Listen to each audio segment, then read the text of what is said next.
Hello everyone, हम class 6 इतिहास की एनसीईआरटी को पढ़ रहे हैं और बुक का नाम है हमारे अतीत। तो चलो स्टार्ट करते हैं। सबसे पहले बुक का जो नाम है उसी को हम समझेंगे। हमारे अतीत शब्दों में अगर हमारे शब्द के ऊपर अगर हम फोकस करें तो इससे हमें ये पता चलता है कि एक बहुवचन शब्द है, मतलब बहुत सारे लोगों के अतीत की यहाँ पर बात बताई गई है। हमारे शब्द को आप इस तरीके से समझ सकते हो जैसे कि आज का जो समाज है उसमें बहुत सारे वर्गों के लोग रहते हैं और सभी लोगों का जो काम है वो अलग अलग है। जैसे कि कुछ लोग व्यापारी हैं, कुछ लोग जो हैं वो किसान हैं, कुछ लोग जो हैं वो जॉब करते हैं। इसके अलावा भी कुछ लोग गाँव में रहते हैं, कुछ लोग शहरों में रहते हैं। मतलब सभी व्यक्तियों का अगर आप अतीत देखोगे तो सबका अलग अलग अतीत है और इन सभी को अगर आप एक साथ स्टडी करोगे, एक साथ समझोगे तो ये चीज़ जो है वो प्लूरल में, मतलब बहुत सारे लोगों को आप रिप्रेजेंट कर रहे हो, बहुत सारे लोगों के अतीत के बारे में आप अध्ययन कर रहे हो, तो ये सारी चीज़ जो है वो बहुवचन में यहाँ पर शो होंगी। सेम इसी तरीके से हमारा जो प्राचीन भारत है उसमें भी जो समाज था उसमें बहुत सारे लोग रहते होंगे। जैसे कि उस समाज का कोई ना कोई राजा होगा, उस राजा की कोई सेना होगी, तो कुछ लोग सेना में भी काम करते होंगे, कुछ लोग उस टाइम भी व्यापारी होंगे, कुछ लोग उस टाइम भी किसान होंगे। तो उन सभी के इतिहास की, उन सभी के अतीत की हम जो है वो यहाँ पर पढ़ेंगे। जब भी कोई एरा, जब भी कोई युग के बारे में हम पढ़ेंगे तो उस टाइम राजा की क्या स्थिति थी, सेना की क्या स्थिति थी, महिलाओं की क्या स्थिति थी और जो समाज था उसकी क्या स्थिति थी। मतलब समाज में अलग अलग वर्गों के बारे में हम जो है वो यहाँ पर स्टडी करने वाले हैं। इसीलिए यहाँ पर ये जो वर्ड है वो इतने सारे लोगों को यहाँ पर प्रेजेंट करता है। तो हमारे शब्द को हमने समझा। अब हम समझते हैं अतीत के बारे में, पास्ट के बारे में। मतलब हमारे अतीत में कोई भी ऐसी एक्टिविटी, उसको क्रोनोलॉजी के बेसिस पर जब उसका अध्ययन किया जाता है तो उसको बोलते हैं हम इतिहास, अतीत। अब ये जो अतीत है, अगर हम इंडिया के, भारत के पर्सपेक्टिव में, भारत के परिप्रेक्ष्य में इसको अगर हम समझें तो भारत का जो इतिहास है उसको हमने 3 भागों में बांट रखा है। प्राचीन भारत, इसके बीच में यहाँ पर है मध्यकालीन भारत और फिर उसके बाद में आता है आधुनिक भारत। ये अलग अलग 3 इतिहास है। अब आपके मन में ये क्वेश्चन आ रहा होगा कि क्या सभी देशों का जो इतिहास है या पूरे विश्व का जो इतिहास है वो इसी तरीके से 3 भागों में बटा हुआ है? ऐसा बिल्कुल नहीं है। हर देश में, उसके इतिहास में, उसके अतीत में क्या क्या घटनाएं हुई, उसके बेसिस पर जो है वो देश अपनी घटनाओं को चाहे जैसे अपने इतिहास को रिप्रेजेंट कर सकता है। हमारे भारत में ये हुआ कि 1100-1200 ईस्वी के टाइम में हमारे यहाँ पर समाज में कुछ ऐसा परिवर्तन हुआ, बाहर से लोग आए जिसकी वजह से समाज में काफ़ी बदलाव हुआ और यहाँ पर फिर जो है वो समाज में कुछ अलग तरीके की जो ट्रेडिशन है वो देखने को मिली। तो यहाँ पर प्राचीन भारत से जब दूसरी यहाँ पर कुछ अलग तरीके के रीति रिवाज, कुछ अलग तरीके की क्रियाकलाप देखने को मिली, तो यहाँ पर ये जो है जो नया चेंज देखने को मिला उसको मध्यकालीन भारत के रूप में रिप्रेजेंट किया जाता है। उस इतिहास को यहाँ पर इस तरीके से पढ़ा जाता है। फिर मध्यकालीन के बाद में जब यहाँ पर यूरोपियन कंपनियाँ आई तो उसके बाद में जो इतिहास है उसको आधुनिक इतिहास के रूप में पढ़ा जाता है। अब आपको ये लग रहा होगा कि क्या एक दिन में प्राचीन भारत से हम मध्यकालीन भारत में आ गए? तो ऐसा नहीं हुआ होगा। बहुत लंबा प्रोसीजर रहता है। जब भी कोई परिवर्तन होता है, समाज में कुछ भी बदलाव होता है तो कुछ लोगों के संपर्क में जब लोग आए तो उनका धीरे धीरे चेंज यहाँ पर होने लगा और लगभग आप मान लिए कम से कम 100 साल तो जो है वो ये ट्रांसफॉर्मेशन होने में, परिवर्तन होने में टाइम लगता है। तो इस तरीके से भारत का जो इतिहास है वो 3 भागों में बटा हुआ है। किसी किसी देश का जो इतिहास है वो सिर्फ ये है कि वर्तमान जो चल रहा है और इससे पहले, मतलब आज की डेट से पहले जो भी हुआ है वो सब कुछ इतिहास है। कोई देश ऐसे भी हैं वो सिर्फ 2 भागों में अपने इतिहास को बांट रखे हैं कि प्राचीन इतिहास है और आधुनिक इतिहास है। तो ये सबका अलग अलग है कि किस तरीके से उनके यहाँ पर क्या क्रियाकलाप हुई, उस तरीके से वो अपने इतिहास को बांट सकते हैं। तो ये हमने बात कर ली अतीत की। अब ये जो 6th क्लास की जो ये एनसीईआरटी की हिस्ट्री की जो बुक है, इसके जब आप जो विषय सूची है, जो इंडेक्स है, उसको जब आप देखोगे तो आपको ये पता चलेगा कि जो हमारा ओल्ड, मतलब प्राचीन भारत का जो इतिहास है उसको यहाँ पर बेसिक लेवल पर समझाने की कोशिश की गई है। मतलब जब आप कोई स्टैंडर्ड बुक पढ़ते हो तब यहाँ पर ये जो 6वीं की जो बुक है ना वो आपका फाउंडेशन बनाएगी और फिर इसी के बेसिस पर जब आप कोई अच्छी स्टैंडर्ड की बुक पढ़ते हो तो यहाँ पर इसी फाउंडेशन के बेसिस पर जो आपकी बिल्डिंग है वो तैयार होगी। मतलब यहाँ पर आपको हमारा जो प्राचीन इतिहास है उसका एक टाइमलाइन यहाँ पर बताने की कोशिश की जाएगी। उसके अलावा कुछ ऐसे इम्पोर्टेंट तथ्य रहेंगे, महत्वपूर्ण तथ्य रहेंगे जो आपके एग्जाम में यहाँ पर डायरेक्टली क्वेश्चन पूछ लिए जाते हैं। तो इस तरीके से हम समझेंगे, हर एक चैप्टर में जो जो इंपॉर्टेंट बातें हैं उन सभी को हम कवर करेंगे। एक वर्ड भी आपका यहाँ पर नहीं छूटेगा, सिर्फ आपको समझने पर ध्यान देना है। एक इंपॉर्टेंट बात मैं आपको बता देती हूँ, हिंदी माध्यम के जो विद्यार्थी हैं और अंग्रेजी माध्यम के जो विद्यार्थी हैं वो इस बात पर यहाँ पर फोकस ना करें कि यहाँ पर जो है हिंदी टर्मिनोलॉजी या इंग्लिश टर्मिनोलॉजी यूज़ की जा रही है। किसी भी सब्जेक्ट को, विषय के ऊपर आपकी पकड़ आपको बनानी है तो उसके फंडामेंटल आपके क्लियर होने चाहिए, चाहे फिर वो किसी भी भाषा में आपके क्लियर हो। तो सब्जेक्ट को समझने पर आप ध्यान देना। ओके, तो चलो स्टार्ट करते हैं।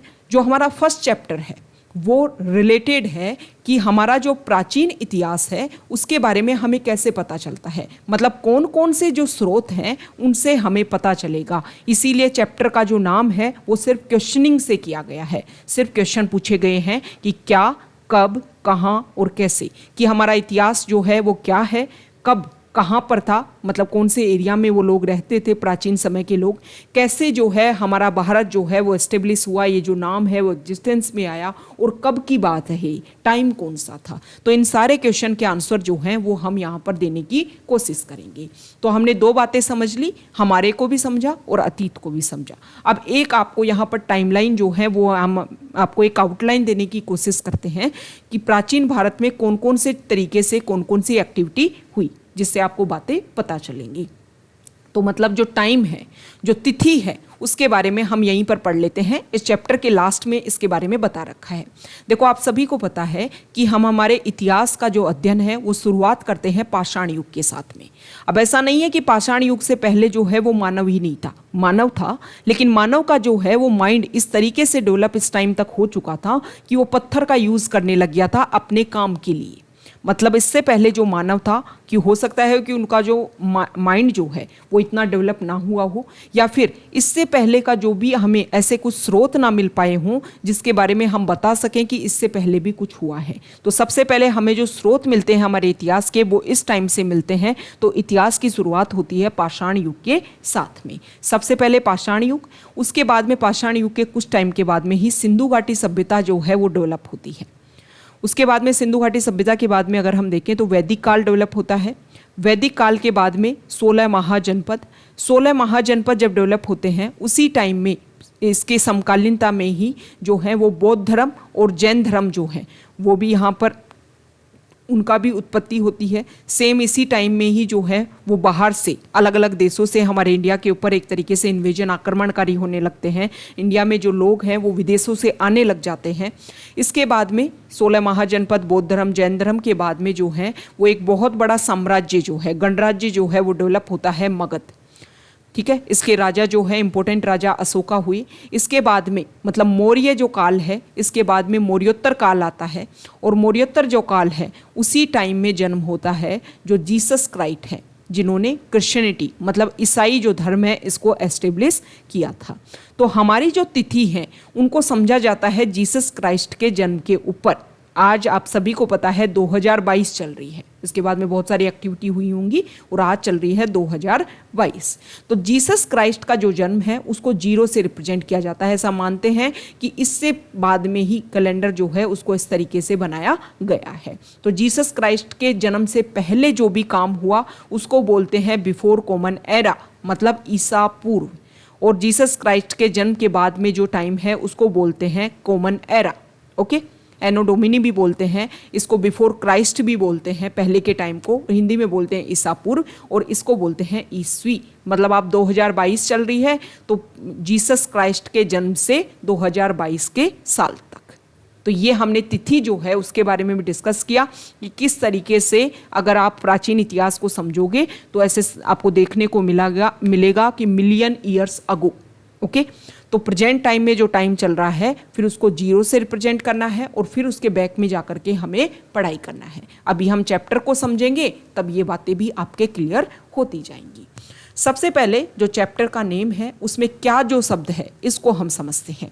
क्या से यहाँ पर ये बताया गया है कि उस टाइम का जो समाज था, मतलब प्राचीन भारत में जो समाज था उसमें जो लोग हैं वो क्या करते थे, क्या खाते थे, कैसे वो अपना जीवन यापन करते थे, उस टाइम के जो बच्चे थे वो कौन कौन सी कहानियाँ सुनते थे, कौन कौन से गेम जो है वो खेलते थे, ये सारे क्वेश्चनिंग यहाँ पर बताई गई है और इन सब बातों के बारे में बताया भी जाएगा। अभी जो हमने अतीत पढ़ा ना, तब हमने अतीत में ये देखा कि जो प्राचीन काल में जो लोग रहते थे उनके अतीत की यहाँ पर बात की जाएगी। अब जो अतीत है तो राजा जो लोग थे उस टाइम के, उनके बारे में तो हमें वैसे भी पता चल जाता है क्योंकि टाइम टू टाइम बहुत सारे ऐसे अभिलेख शिलालेख हमें मिलते हैं। अभिलेख और शिलालेख क्या होते हैं कि कोई भी हार्ड रॉक, मान लो कोई पत्थर, कोई धातु की कोई बना हुआ सामान, उसके ऊपर जो राजा लोग हैं वो कुछ लिखवा दिया करते थे अपने इतिहास के बारे में, अपने जो भी उनका वंश था उसके बारे में, उनके घर परिवार के बारे में, उन्होंने कौन कौन से युद्ध लड़े उनके बारे में, उन्होंने कौन कौन सी चीज़ें दान की, इन सभी के बारे में। तो राजा लोगों के बारे में तो हमें ईजिली पता चल जाता है, लेकिन समाज के जो और लोग थे उनके बारे में हमें पता नहीं चल पाता है। तो इसका पता हमें इससे चलता है कि जो पुरातत्वविद हैं, जो हमारे आर्कियोलॉजिकल सर्वे ऑफ इंडिया के जो लोग हैं, आर्कियोलॉजिस्ट जो हैं, वो इसके बारे में उस समय जो लोग हैं उनसे मिली हुई जो चीज़ें हैं, जैसे उस टाइम लोगों के बने हुए बर्तन हैं या फिर उस टाइम लोगों के जो भी सामान है, ज़रूरत के सामान जो हमें मिले हैं जगह जगह खुदाई में, उन सभी को अध्ययन करके पता लगाया जाता है कि उस टाइम जो समाज था उसकी क्या कंडीशन थी। ओके, ये बात आपको पता चलनी चाहिए। तो क्या को हमने समझ लिया कि क्या क्या आंसर ये है कि उस टाइम जो लोग हैं वो क्या क्या करते थे, कैसे कैसे लोग रहते थे, इन सभी की जो जानकारी है वो हमें पता चलती है। दूसरा क्वेश्चन है कि लोग कहाँ पर रहते थे। तो यहाँ पर हमारा जो चैप्टर है उसमें एक मैप दे रखा है। ये मैप जो है वो आपके लिए बहुत बेनिफिशियल है। ओके, क्योंकि हमारे कोई भी एग्जाम होते हैं उसमें मैप से रिलेटेड क्वेश्चन तो पूछे ही जाते हैं। तो यहाँ पर लोकेशन, 3-4 लोकेशन के बारे में, 3-4 जगहों के बारे में यहाँ पर बताया गया है इस चैप्टर में, वो आपको क्लियरली ध्यान होना चाहिए। सबसे पहले तो यहाँ पर बताया गया है नर्मदा नदी के बारे में कि नर्मदा नदी के किनारे जो लोग रहते थे वो थे आखेटक और संग्राहक, मतलब जानवरों को मार करके खाते थे और पेड़ पौधों से जो भी सामान मिलता था उसको खाते थे, मतलब वो स्किल्ड लोग नहीं थे।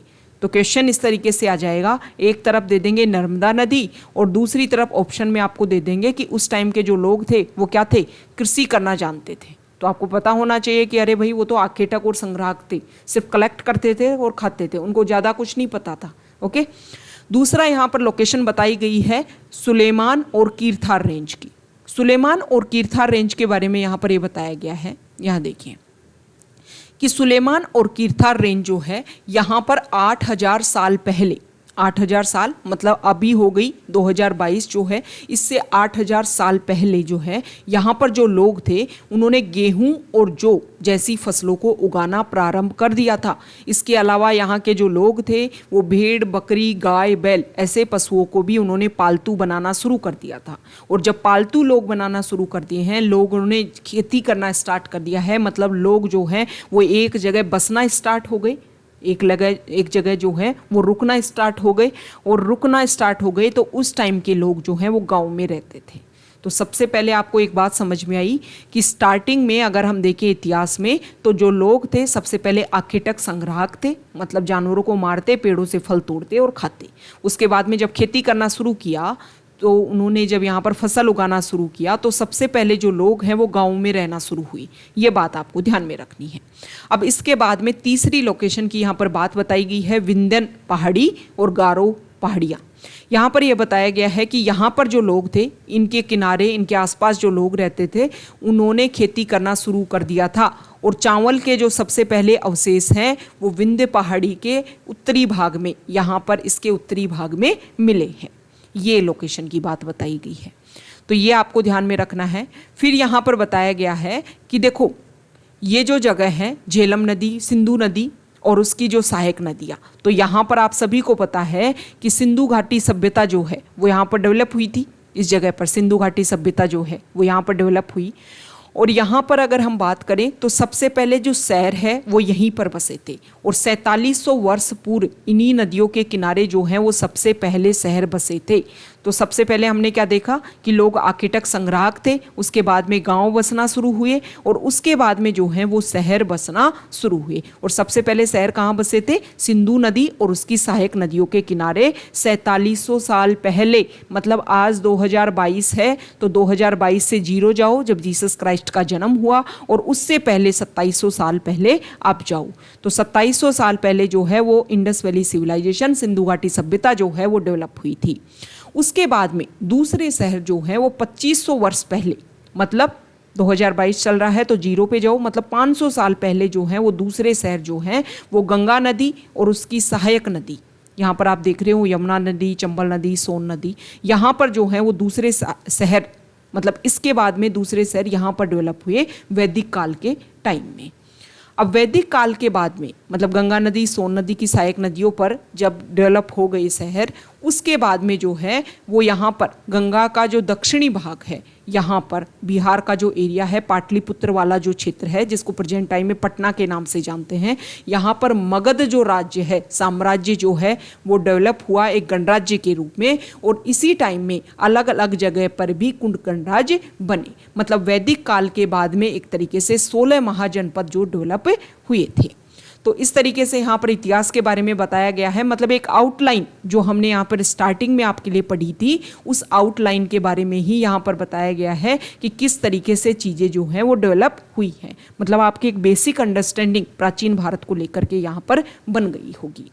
अब इसके बाद में यहाँ पर बताया गया है कि उस टाइम के लोग जो हैं इधर उधर क्यों घूमते थे। तो सभी को पता है कि उस टाइम के जो लोग हैं वो व्यापारी भी थे, तो व्यापार करने के लिए घूमते होंगे, या फिर कुछ लोग जो हैं वो एक जगह से दूसरी जगह इसलिए जाते थे कि शिक्षा और भी जो एडवाइस है वो एक दूसरी जगह को दे सकें, नई नई जगह घूमने के लिए जाते होंगे, जैसा कि लोग आज के टाइम में जाते हैं। अब यहाँ पर एक इम्पोर्टेंट बात रख रखी है, दक्षिण एशिया, इसमें कौन कौन आते हैं? आधुनिक भारत, पाकिस्तान, बांग्लादेश, नेपाल, भूटान और श्रीलंका। इसके अलावा अफगानिस्तान, ईरान, चीन, म्यांमार, ये आदि पड़ोसी देशों को दर्शाता हुआ ये मैप जो अभी हमने देखा। दक्षिण एशिया जो है एक महाद्वीप से छोटा है, लेकिन विशालता तथा बाकी एशिया से समुद्रों, पहाड़ियों, पर्वतों से बटे होने के कारण इसे प्राय उपमहाद्वीप कहा जाता है। दक्षिण एशिया वाला जो पार्ट है ना, ये यहाँ पर आप सभी को पता है कि ये जो है वो क्या हो गया? हिमालयन रीजन हो गया। यहाँ पर भी बिल्कुल जो है वो क्या है? पहाड़ है, जो हिमालयन रीजन का यहाँ पर जो एक तरीके से वर्टिकल यहाँ पर जो है मुड़ाव देखा जाता है अचानक से।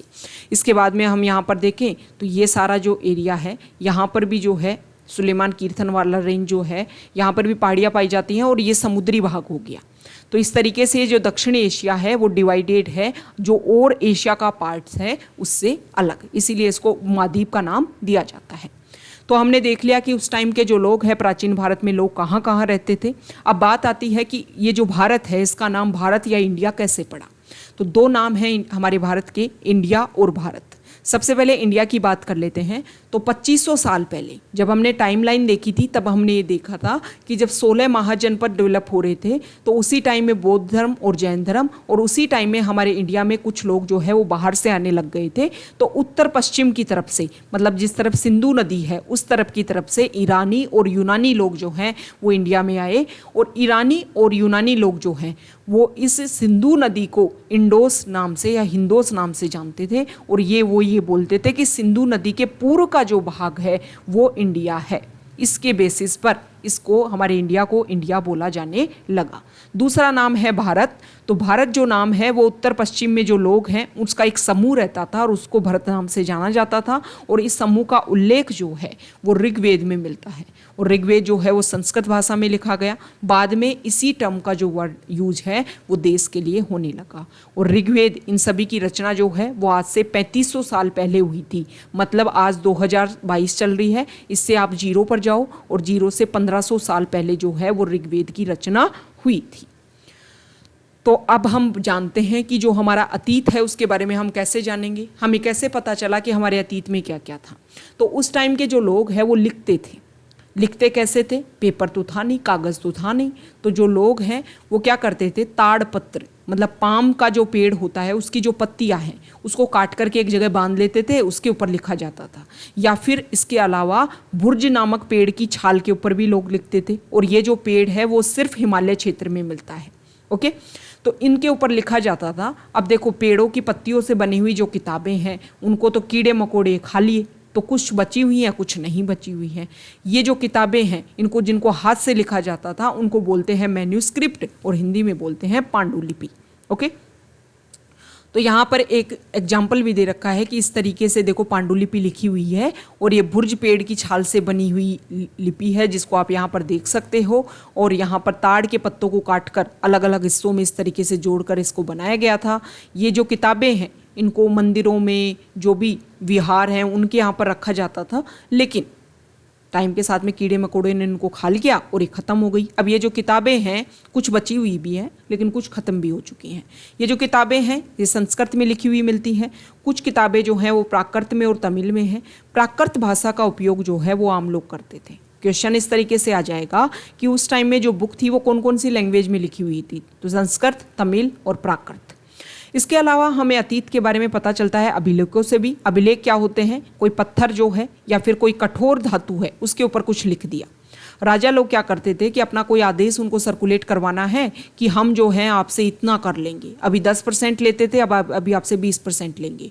तो इसका पहले क्या करवाया जाता था? हेला मरवाया जाता था राज्य में। उसके बाद में क्या होता था कि इस तरीके से नोटिस, जैसे आजकल जो गवर्नमेंट के नोटिस आते हैं ना, उस टाइम राजा जो थी वो भी गवर्नमेंट ही तो थे, तो वो इस तरीके पत्थर पे लिखवा देते थे। ओके। तो यहाँ पर एक जो है वो अभिलेख मिला है, 2250 साल पुराना अभिलेख है, और ये सम्राट अशोक का है जो मौर्य साम्राज्य से बिलोंग करते थे। हमारा जो चैप्टर 8 है उसके बारे में बताया गया है। चैप्टर 8 में हम अच्छे से पढ़ेंगे इसके बारे में। आपको एक बात पता होनी चाहिए, जब भी हम कुछ लिखते हैं तो हमें लिखने के लिए किसी लिपि की ज़रूरत होती है, और लिपि में क्या होते हैं, कुछ जो हैं वो अक्षर होते हैं, और इसके अलावा अक्षरों के अलावा कुछ संकेत होते हैं।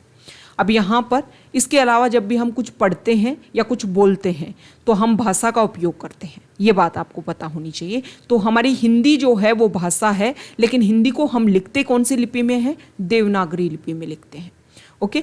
तो यहाँ पर ये जो शिलालेख मिला है इसमें 2 अलग अलग लिपियों का यूज़ किया गया है, एक यूनानी और दूसरा अरामाइक।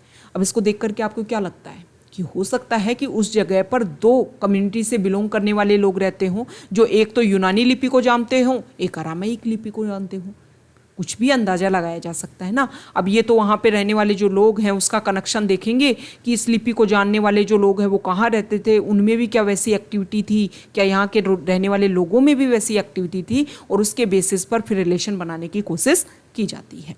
तो यहाँ पर ये पता चल गया कि शिलालेखों से हमें पता चल जाता है। फिर हमें पता चलता है कि प्राचीन समय की जो चीज़ें हमें मिलती हैं, जो हमारे पुरातत्वविद जो हैं उसको पता लगाते हैं, फिर उसके बारे में पढ़ते हैं कि भाई उस टाइम कौन से आभूषण पहने जाते थे, कौन से औजार, हथियार, बर्तन, ये क्या क्या यूज़ किया जाता था, ये सारी चीज़ें हमें मिली है। कौन सी वहाँ पर सिक्के यूज़ किए जाते थे। ओके। अब देखो एक बात और है, सिक्के का जो अध्ययन है उसको बोलते हैं मुद्रा शास्त्र या फिर न्यूमिस्मेटिक्स। उस टाइम किस राज्य में किस तरीके के सिक्के चलते थे, ये उस राज्य की जो आर्थिक स्थिति है उसके बारे में बताते थे। मान लो सोने के सिक्के कोई राज्य चला रहा है, मतलब काफ़ी पैसा था। मान लो जो है मिट्टी के सिक्के चला रहा है कोई, तो मतलब काफ़ी गरीब राज्य है। तो ये बातें पता चलती थी सिक्कों के अध्ययन से। तो ये हमने पता कर लिया कि इस तरीके से हमारा जो चीज़ें हैं कि अतीत में क्या क्या हुआ, कैसे लोग रहते थे, कहाँ कहाँ लोग रहे, वो सब कुछ जो है वो हमने इस चैप्टर में कवर किया। ये अतीत एक या अनेक, इसके बारे में हम स्टार्टिंग में पढ़ चुके हैं। यहाँ पर ये तिथियों का जो मतलब है वो भी हम पढ़ चुके हैं कि ईसा मसीह के जन्म से हम रिप्रेजेंट कर सकते हैं। ये वही बातें यहाँ पर बता रखी हैं। यहाँ पर एक इम्पोर्टेंट वर्ड है, ओके, और ये जो है इसमें बोला जाता है कि हमारे पहले के टाइम में प्राचीन भारत में जो लिपि यूज़ की गई लिखने के लिए, उस लिपि को पढ़ने के लिए हम क्या करते हैं, उसको पढ़ने की कोशिश कर रहे हैं। और ये जो अज्ञात लिपि है इसका अर्थ लगाने की कोशिश की जाती है कि इसका क्या मतलब हो सकता है। अब यहाँ पर कुछ मतलब बेसिक जो डेट हैं वो लिख रखी है, ये आपको पता होना चाहिए। देखो ये सुमेल कर रखा, जैसे मैंने आपसे क्वेश्चन पूछा था ना, इसको आप इस तरीके से देख सकते हो कि नर्मदा घाटी पे हमने क्या देखा था कि आखेटक और संग्रहण। फिर हमने देखा मगध जो है वो पहला बड़ा राज्य बना। गारो पहाड़ियाँ, गारो पहाड़ियाँ जो हैं वो वहाँ पर आरंभिक कृषि बनी। सिंधु और उसकी सहायक नदियाँ जो हैं वो प्रथम नगर बने। और गंगा घाटी जो है वहाँ पर लगभग 2500 वर्ष पूर्व के नगर यहाँ पर बने थे। तो इस तरीके से आप सुमेल कर सकते हो और एग्जाम में क्वेश्चन आता है इस तरीके से। ओके, अब कृषि का आरंभ सबसे पहले 8000 वर्ष पहले हुआ।